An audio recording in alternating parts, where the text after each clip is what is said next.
So today I'm going to be demonstrating how to use both your USB microphones at the same time. So in order to do that, you would need to aggregate both the devices.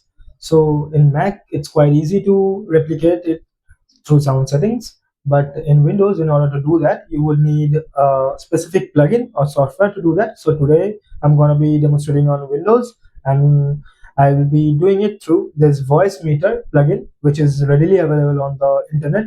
You can just download it from there. So after that, we would need to go to our sound settings and just ensure that both our USB devices are plugged in.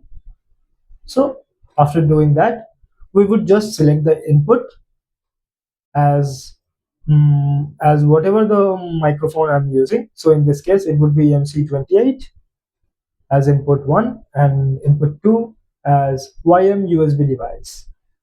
So after doing that, as you can see, after turning the mics on, the signal is being reflected in stereo input 1 and on stereo output 2 as well. So both these input signals are routed through this bus, which is called bus B1, or it might just show as voice meter output. So it depends on devices. It can vary on devices. So in this case, it is showing as B1. So now I would just open my DAW where I'm recording. So in my DAW, I would just need to select the recording device as voice meter out B1.